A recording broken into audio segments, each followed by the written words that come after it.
Hey everyone, so we're going to go ahead and do a quick overview of the inquiry project, focusing specifically on the bibliography because that's the portion that we're going to start with.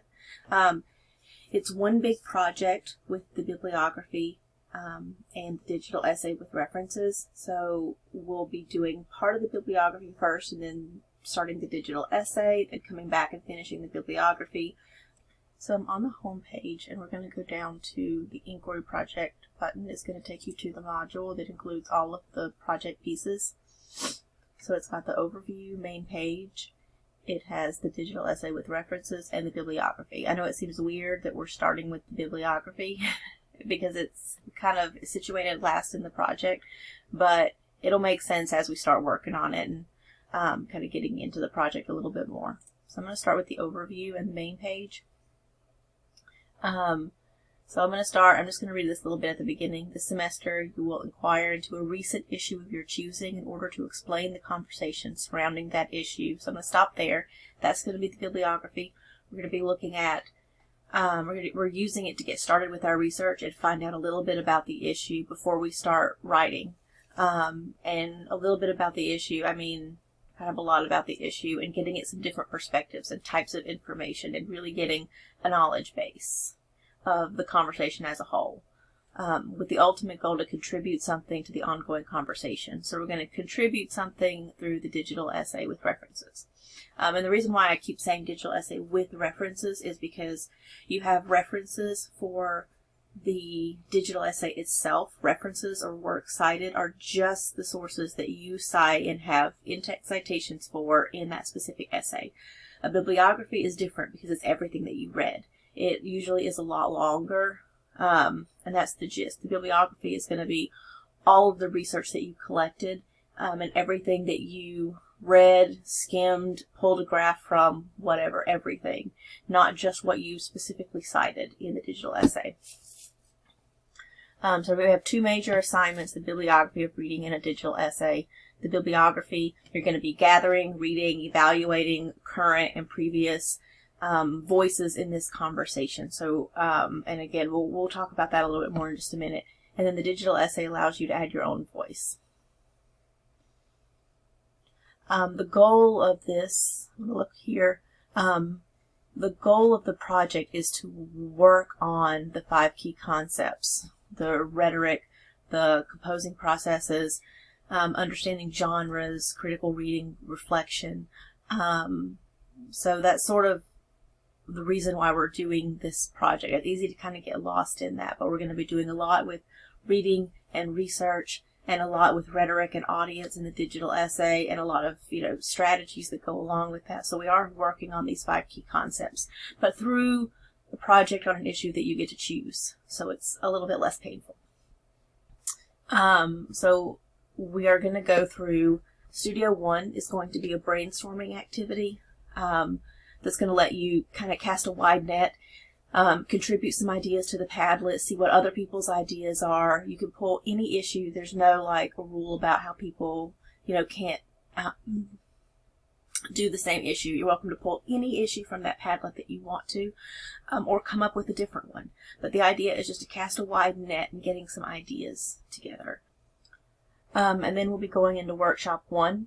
And Workshop 1 is where you're going to workshop a couple of ideas that you have. So maybe 1 or 2 ideas that you're really thinking about. And we're going to be talking in small groups. So you're going to be meeting with me and a couple other students to talk about the ideas that you have so we can hopefully decide on something. This is due. The project will be working on it during the whole semester. You'll have a chance to turn it in for kind of a tentative grade, feedback. You'll have a chance for, workshops, feedback from me, all of that stuff. And then the final draft is due during exam week in your portfolio. We do have some banned topics. These are topics that people have tried before, and they don't work well because some of them for obvious reasons, because they've been done and done and done and done and done, or you look them up and there's 50,000 results and they're all superficial, and it's just really hard to get at a good, really hard to get at some good information that's not just repetitive of the same stuff everybody's already heard before.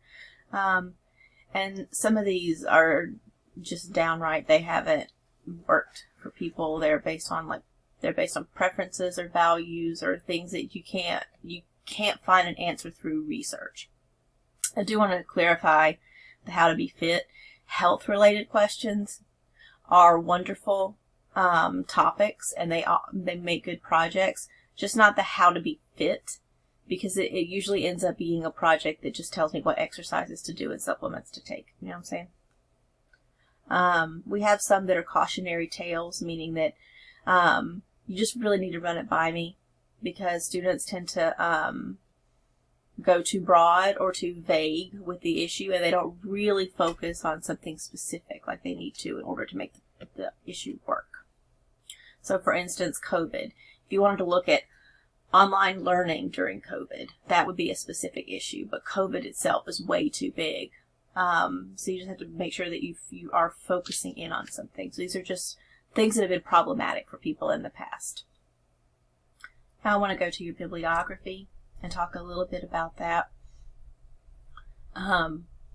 So I've explained a little bit about how the bibliography is different than the references you're going to have for the digital essay, and your complete bibliography should represent a variety of genres, perspectives, types of information. So we're going to talk more about that later, kind of as we are working through the bibliography. But the gist is to hear out the whole conversation. We're going to set up this assignment together later, but there is kind of a format for the title, for the introduction, and then you're going to have 15 sources. These 15 sources are going to be divided into 3 sections. Current events. So this is kind of almost like a news report section. This is current and most recent and important events happening right now. It kind of illustrates what the conversation is right now, what new things are happening. The current conversation typically gets more into perspectives or concerns. This is typically where your scholarly perspectives are going to be maybe some of your blogs, more opinionated news reports, documentaries, things that really get at different perspectives and what people are saying. There can be some overlap with these, so your job is just to decide which section it fits best in. And then background or context sort of explains how we got here. It's before the current conversation took place. What are some maybe older studies that are foundational? For instance, if you were looking at fear of vaccines, you might have to use the original 1999 study that created some of the concerns. It was like the first thing that came out that was later debunked, but showed that vaccines, or tried to show that vaccines could cause autism, and that's the study that started everything. So you would have to use that. That's an older foundational study for the issue. Terms that people don't know, so it could be some of your more tertiary sources, which we'll learn about a little bit later, that kind of go over events. It could be things that go over like timelines, things that set the scene. So some of your more backgroundy kind of stuff. It kind of shows what important events happened before we got here, or what terms and things people need to know about.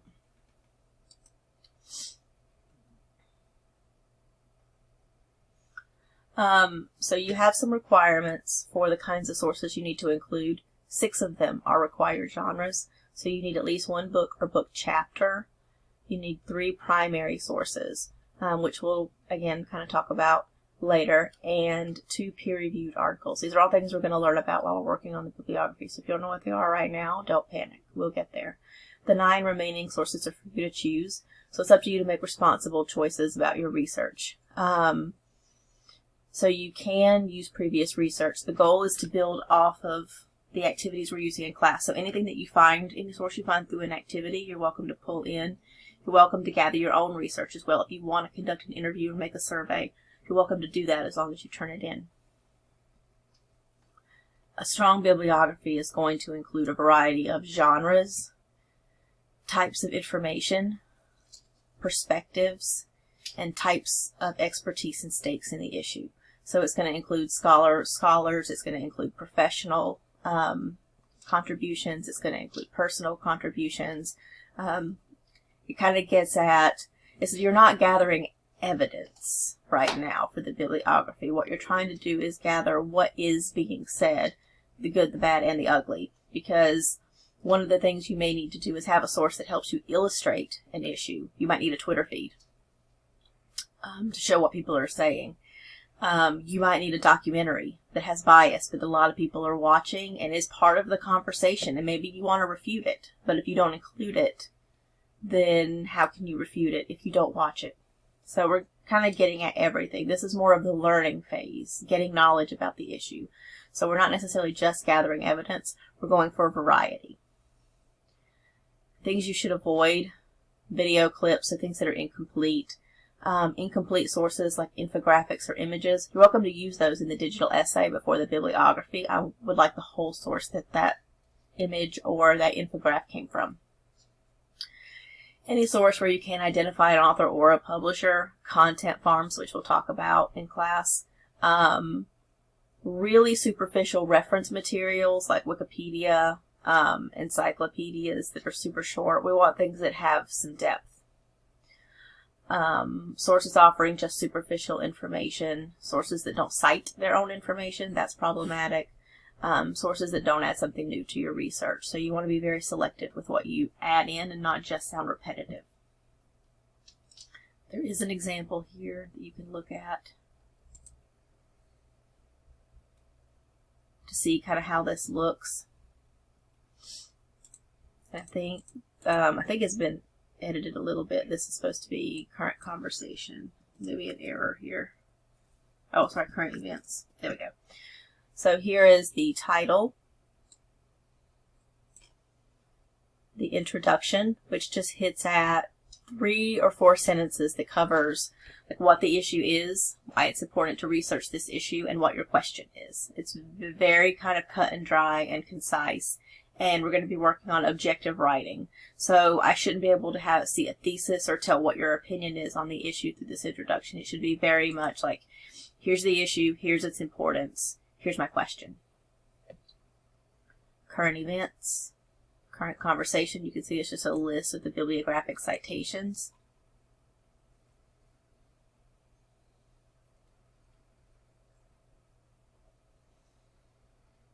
Let me go back. And how will it be assessed? We do have a summative list of requirements versus skills we're going to be working on, and you'll be graded in the final. You'll get a tentative grade based on these things, kind of partway through the course, and then you'll be graded on your project as a whole at the end of the term. So that is everything, and if you have any questions, feel free to post them in the coffee shop. Peace.